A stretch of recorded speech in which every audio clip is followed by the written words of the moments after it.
WikiLeaks releasing what it claims is another classified U.S. document. The whistleblower website has already posted thousands of secret files on the war in Afghanistan.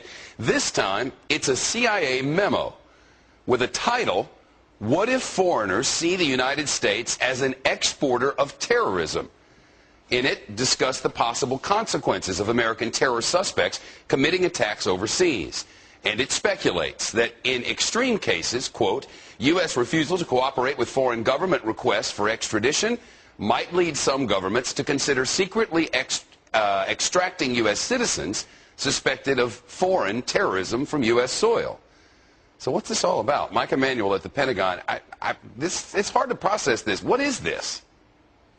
Well, Shep, essentially it's coming from a unit of the CIA known as Red Cell, which is tasked to think outside the box, to not think like the rest of the CIA. And so they're supposed to think of big picture concepts. And one of the things they warn about is that they say that the phenomenon of the Americans exporting terrorism is not necessarily new. Last year, 5 Pakistani Americans were arrested in Pakistan. The year before, an American citizen did surveillance before the Mumbai, India terror attacks, even talks about Jewish Americans years ago and Irish Americans years ago, and it warns that foreign governments could decide to assassinate or, quote, neutralize American citizens it considers involved in terrorism. Shep.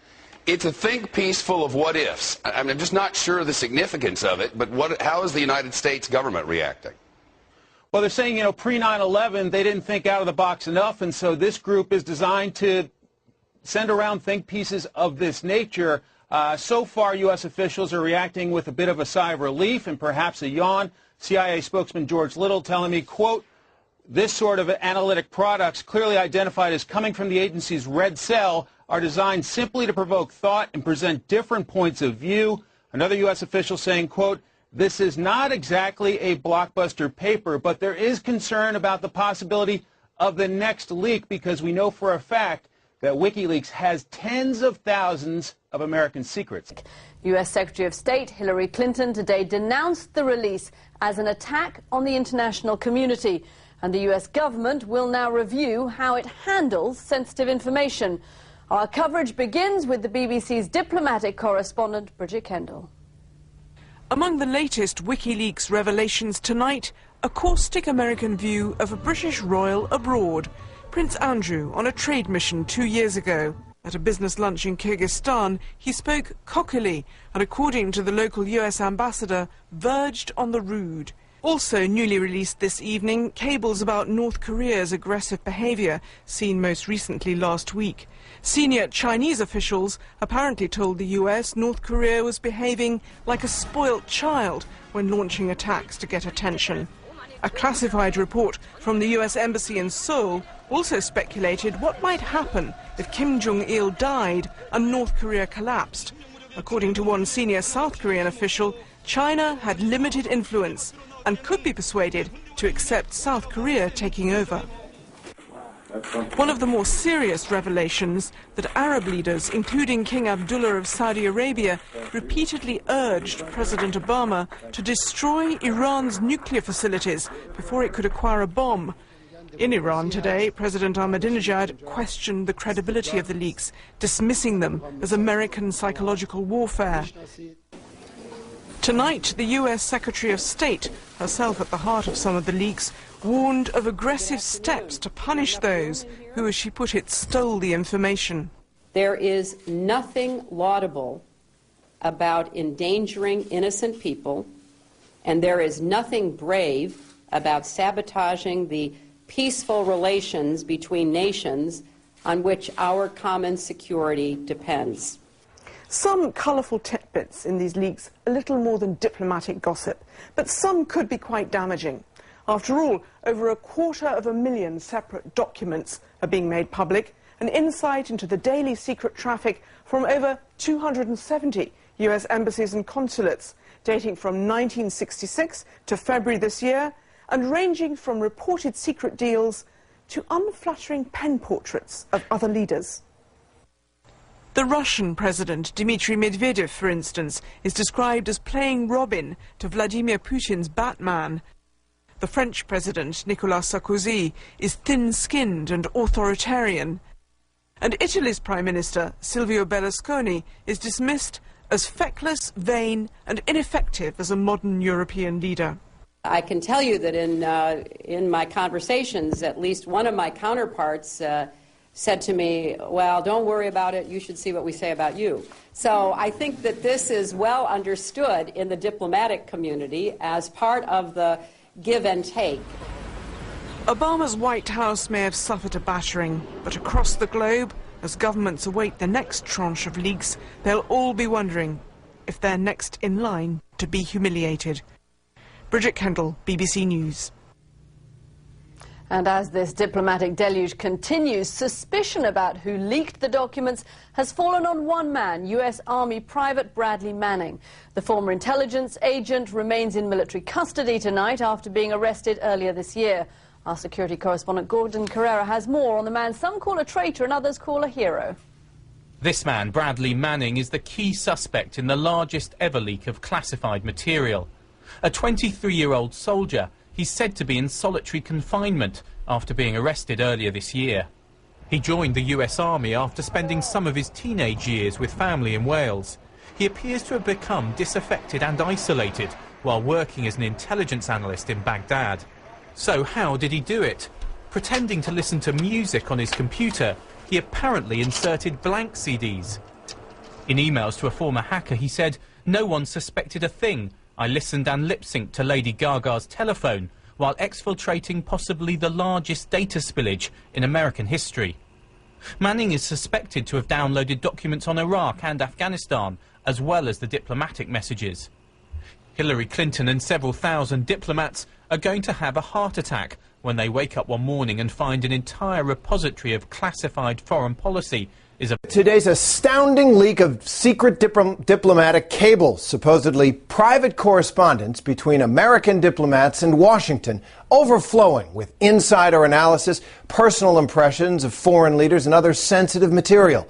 Secretary of State Hillary Clinton said the leak, quote, puts people's lives in danger. Experts say thousands of people had access to the cables. But tonight, one young intelligence analyst is in the spotlight. How did it happen? How, as investigators allege, did Bradley Manning, a 22-year-old private at a forward operating base in Iraq, get access to the treasure trove of diplomatic secrets of the United States from around the world and leak them? It's a culture of trust. We trust the guy because he's wearing olive. Today, as Secretary of State Hillary Clinton made clear, the U.S. government was regretting the trust it placed in those responsible for the leaks. This disclosure is not just an attack on America's foreign policy interests. It is an attack on the international community, the alliances and partnerships, the conversations and negotiations that safeguard global security and advance economic prosperity. There is no question the leaked cables are deeply embarrassing to the United States and the Obama administration. In them, there were matters of the greatest global urgency. One cable has Saudi Arabia's King Abdullah privately urging the U.S. to stop Iran's progress towards a nuclear weapon. Cut off the head of the snake, he said, which is not what he's saying in public. And there is plenty of diplomatic cattiness. One cable says Russian President Medvedev plays Robin to Putin's Batman. Another says French President Sarkozy is an emperor with no clothes. And another gossips about Libyan leader Muammar Gaddafi's voluptuous blonde Ukrainian nurse who travels with him everywhere. At least one of my counterparts said to me, well, don't worry about it, you should see what we say about you. So I think that this is well understood in the diplomatic community as part of the give and take. But to experts inside and outside the government, these leaks are no laughing matter. What is at issue here are sources and methods, the people, the systems, and the way and the manner in which we acquire sensitive information. Joe DeGeneva is a former federal prosecutor with deep experience in national security cases. How we came to know that the Politburo in China made a decision, there's only one way we found out about that. That was from somebody in that meeting. And the Chinese are now trying to find out who that person was. That person's going to be dead. The Chinese do not mince words with people who spy against them. They kill them. Investigators say it was Private Bradley Manning who did all that. Manning, who grew up in Oklahoma and in Great Britain after his parents divorced, struggled in the Army, demoted from specialist after being charged with assault, sent to a chaplain when superiors noted odd behaviors. Then, last spring, he reached out online. People spy for usually 1 out of 4 reasons, either money, ideology, coercion, or ego. Mr. Manning's reasons strike me as being ideology and ego. Adrian Lamo is a convicted computer hacker who says Manning contacted him in May and who then alerted the FBI to their online chats. He struck me as a fairly humble person, but one who wanted approbation for his actions, who wanted to be recognized. In Iraq, Manning had a window on virtually the whole world of U.S. intelligence from his computer workstation, which gave him access to SIPRNet, the Secret Internet Protocol Router Network, the private computer network the government uses to transmit classified information around the world. But it's not very private. Too many people had access. 600,000 people have access to this classification network. That is absurd. If that sounds absurd, remember back a few years. Your government failed you. The 9/11 attacks led to a frenzy of intelligence reforms, and sharing intelligence so analysts could connect the dots was given the highest priority, maybe too high.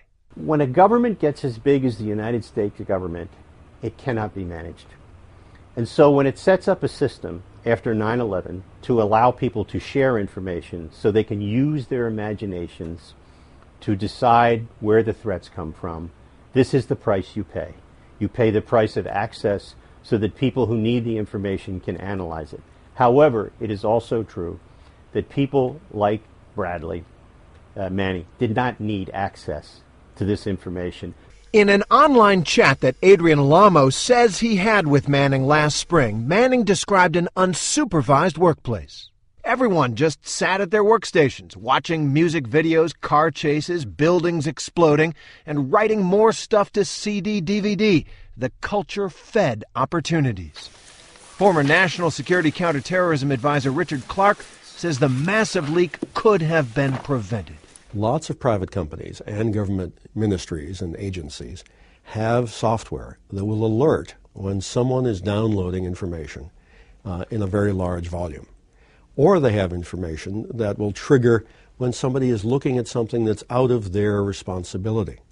Banks do this all the time. Apparently, the Pentagon doesn't. Government officials today claimed new security procedures would likely prevent a similar breach. As for why Manning leaked all these secrets, if investigators are right that he did, the young soldier seems to have become disillusioned. He wrote Lamo in one of their chats, "I want people to see the truth, regardless of who they are, because without information, you cannot make informed decisions as a public." Julian Assange, who runs the WikiLeaks site where the secret cables are being published, said today he has more than one source. In an interview in July with ABC's Jim Sciutto, Assange claimed not to know precisely who sent him the documents. We don't know who the source of material is. So if those allegations are true, then of course the man is a hero.